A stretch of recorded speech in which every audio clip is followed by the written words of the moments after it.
Hi students, today we are going to talk about color code for carbon resistors. நம்மளுடைய பார்த்தோம் resistance series and parallel வச்சு பார்த்தோம். அது ஒரு சர்க்கிளில் கொடுக்கும்போது கரண்ட் கண்ட்ரோல் பண்ணக்கூடிய ஒரு டிவைசஸ், அதாவது கரண்ட் ரெடியூஸ் பண்ணக்கூடிய ஒரு டிவைசஸ் தான் ரெசிஸ்டன்ஸ், அதாவது மின் தடை. அது ஒரு வேக தடை மாதிரின்னு சொல்லியிருப்பேன். ஸோ அதை எப்படி டிசைன் பண்ணிருப்பான்னு பார்த்தீங்கன்னா, ஒரு ஜெராமிக் கோர் எடுத்துக்கிறோம், அதாவது பீங்கான் உள்ளாகம் எடுத்துக்கிறோம். அதன் மேலே அந்த சர்ஃபேஸில் எல்லாமே thin layer of crystalline carbon deposit பண்ணியிருப்பாங்க. அதாவது மெல்லிய படிக கார்பன் இது மேலே டெபாசிட் பண்ணியிருப்பாங்க. ஸோ இதனோட ரேட்டு பார்த்தீங்கன்னா வெரி வெரி சீப்பாக இருக்கும். அதாவது 1 ரூபிக்கு 4 ரெசிஸ்டன்ஸ் கிடைக்கும். சரியா? சைஸும் சிறுசாக இருக்கும். ஸோ இதுதான் கரண்ட்டை ரெடியூஸ் பண்ணக்கூடிய ஒரு டிவைசஸ். ஓகே, ஸோ அதான் இங்கே போட்டிருக்கேன் பாருங்கள். இதுதான் ரெசிஸ்டன்ஸு. இதில் 4 கலர்ஸ் இருக்கும். 1 2 3 4 கலர்ஸ் இருக்கும். அதில் ஃபஸ்ட்டு பாருங்கள், ஃபர்ஸ்ட் டிஜிட் க்ரீன் போட்டிருக்கேன், அது சொல்கிறேன் உங்களுக்கு. செகண்ட் டிஜிட், இது ரெண்டும் டிஜிட். தேர்டு வர்றது டெசிமல் மல்டிப்ளேயர். ஃபோர்த்து டாலரன்ஸ், மின்தடையின் மாறுபடும் அளவு. இங்கே பாருங்கள், இதுக்கெல்லாம் இங்கே போட்டிருக்கேன் கலரு, என்ன colour, number, multiplayer, tolerance. black, brown, red, orange, yellow, green, blue, violet, grey, white, gold, silver, colorless. இதுக்கு நம்பர் கொடுத்துருப்பாங்க, இதுக்கு மல்டிபிள் கொடுத்துருப்பாங்க. அதாவது 0 இங்கே 1 போட்டோம், 1க்கு பவர் 1 போடுவோம், 10 பவர் 1, 10 பவர் 2, 10 பவர் 3, 10 பவர் 9 வரைக்கும் போட்டிருப்போம். இதில் கோல்டுக்கு -1, சில்வருக்கு 10 பவர் -2 போட்டிருப்போம். அதனோட டாலரன்ஸ், மின்தடை மாறுபடும் அளவு என்னென்னா 10 பவர் -1க்கு 5%, 2க்கு 10%. சரியா? கலர்லெஸுக்கு 20% என்னோட டாலரன்ஸ் இருக்கும். சரியா? அது எப்படின்னு பார்க்கலாம், நம்ம ப்ரூவ் பண்ணலாம். ஃபர்ஸ்ட் டிஜிட் பாருங்க, ஃபர்ஸ்ட் கோடு நம்ம எப்பயுமே லெஃப்ட்லேருந்து தான் பார்க்கணும். கலர் கோடு இங்கே தான் ஃபர்ஸ்ட், இது செகண்ட், இது தேர்ட், இது ஃபோர்த். ரைட்லேருந்து போயிடக்கூடாது. சரியா? லெஃப்ட்லேருந்து தான் போகணும். அப்போ ஃபர்ஸ்ட் டிஜிட்டு க்ரீனு, இது க்ரீனு, இது டிஜிட்டு, அதனால் 5 எடுத்துக்கிறோம். இங்கே 5 போட்டோமா? ஓகே. செகண்டும் டிஜிட்டு, அது ப்ளூ கலரு. ப்ளூ கலர் எங்குது? இங்கே 6 போட்டோமா? தேர்டு கலர் என்னது? Decimal multiplier, orange. இப்போ ஆரஞ்சு இருக்குது, இங்கே இருக்குது. இதில் என்னது? Decimal multiplier. அப்போ இதெல்லாம் பார்க்கணும். அப்போ ஆரஞ்சுக்கு 10 பவர் 3. இப்போ 5 6 × 10 பவர் 3 ஓம். அடுத்து டாலரன்ஸ், எத்தனை பர்சன்டேஜ்? டாலரன்ஸ் என்னது? இது வந்துட்டு கோல்டு. இப்போ கோல்டுக்கு டாலரன்ஸ் 5%. இங்கே 5% போட்டோம். ஸோ இது மாதிரி தான் நம்ம கண்டுபிடிக்கணும். ஏன்னா ஒவ்வொரு ரெசிஸ்டன்ஸுக்கும் ஒவ்வொரு கலர்ஸ் கொடுத்துருப்பாங்க.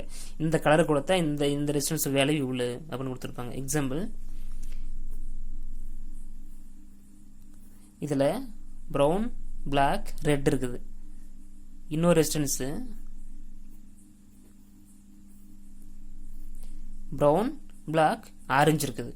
அப்போ ரெட் இருக்கும்போது என்ன, அதனோட வேல்யூஸ் என்ன, அதனோட ரெசிஸ்டன்ஸோட கெப்பாசிட்டி எவ்வளோ இருக்கும், இதோட கெப்பாசிட்டி, அதாவது அதோட வேல்யூஸ் எவ்வளோ இருக்கும் அப்படின்னு தெரிஞ்சுக்கிறதுக்கு நம்ம இந்த டேபிள்ஸ்னு யூஸ் பண்ணுறோம்.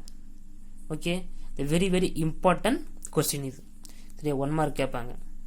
ஓகே, அப்போ இதில் 1 கிலோ ஓம் வரும், இதில் 10 கிலோ ஓம் வரும்.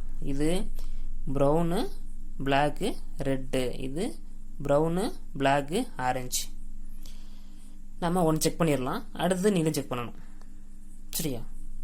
நீ ஃபஸ்ட்டு பாருங்கள், ஃபஸ்ட்டு ப்ரௌனுக்கு அது நம்பர், ஃபஸ்ட் டிஜிட்டும் செகண்ட் டிஜிட்டும் நம்பரு. அப்போ 1 போடலாம் ப்ரௌனுக்கு. செகண்டு பிளாக்கு 0 இன்ட்டு மூணாவது கூட என்னது? Decimal multiplier. அப்போ இதெல்லாம் பார்க்கணும். என்னது? ரெட்டு. அப்போ ரெட்டுக்கு 10 பவர் 2 வருது. அப்போ நம்ம இப்படி எல்லாம் 30,000 ஓம்னு எழுதலாம். அப்போ இது கிலோ ஓம் எழுதும் போது 1 கிலோ ஓம் வந்துடும். ஓகே, அப்போ 1 கிலோ ஓமுக்கு ரெசிஸ்டன்ஸோட கலர் பார்த்தீங்கன்னா ப்ரௌன், பிளாக், ரெட்டு. எதை வச்சு கண்டுபிடிச்சோம்? இந்த டேபிளேஷன் வச்சு கண்டுபிடிச்சோம். அப்போ இந்த tabulation is very very important. நல்லா ஞாபகம் வச்சுக்கணும் நம்ம இந்த டேபிளேஷன். சரியா? ஈஸியாக ஞாபகம் வச்சுக்கிறதுக்கு இங்கே பாருங்கள், இந்த ஒரு லைன்ஸ் பாருங்கள். Big boy race our young girl but violence generally wins. அதாவது ஒரு பெரிய பையன் ஒரு பொண்ணை எங்களை துரத்துறான், பட் வயலன்ஸ் வயலன்ஸ்னால் ஜென்ரலி வின்ஸ், அந்த பொண்ணு தான் வின் ஆயிருது. சரியா?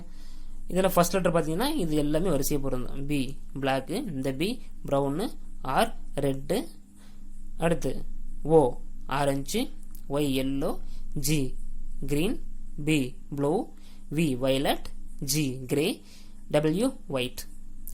ஸோ இதுவும் நம்ம ஞாபகம் வச்சுக்க முடியலன்னா இது ஞாபகம் வச்சுக்கலாம். B B Roy, great Britain, very good wife. அதாவது பிபி ராய்ங்கிறது ஒரு சயின்டிஸ்ட்டு. அவரோட நேட்டிவ் பார்த்தீங்கன்னா கிரேட் பிரிட்டன். அவரோட ஒய்ஃபு நல்ல ஒரு குட் கேரக்டர், அதனால வெரி குட் ஒய்ஃப். இதில் ஃபர்ஸ்ட் லெட்டர் பாருங்க, B black, brown, red, orange, yellow, அடுத்து green, blue, violet, grey, white. சரியா? இதில் ஃபர்ஸ்ட் லெட்டர் ஞாபகம் வச்சுக்கணும்ல, அந்த நம்பர் வரிசையை போட்டுடலாம். ஃபர்ஸ்ட் 0லேருந்து 9 வரைக்கும் போட்டுக்கலாம். அடுத்து மல்டிப்ளேயர்லையும் 0க்கு 1 போட்டு அடுத்து 1க்கு 10^1 போடுவோம். அதே மாதிரி 10^9 வரைக்கும் போட்டுக்கலாம். அடுத்து ஈஸியாக ஞாபகம் வச்சுக்கலாம். சரியா? ஸோ திஸ் கொஸ்டின் சிம்பிளாக இருந்தாலுமே வெரி வெரி இம்பார்ட்டன்ட் கொஸ்டின். சரியா? ஸோ நம்ம 1K கண்டுபிடிச்சிட்டேன். அடுத்து ப்ரௌன், பிளாக், ஆரஞ்சு, அதுக்கு 10K வருமானு நீங்கள் தான் கண்டுபிடிச்சி சொல்லணும். சரியா? ஸோ பொறுமையாக பாருங்கள், கிளியராக புரியும். Okay, thank you.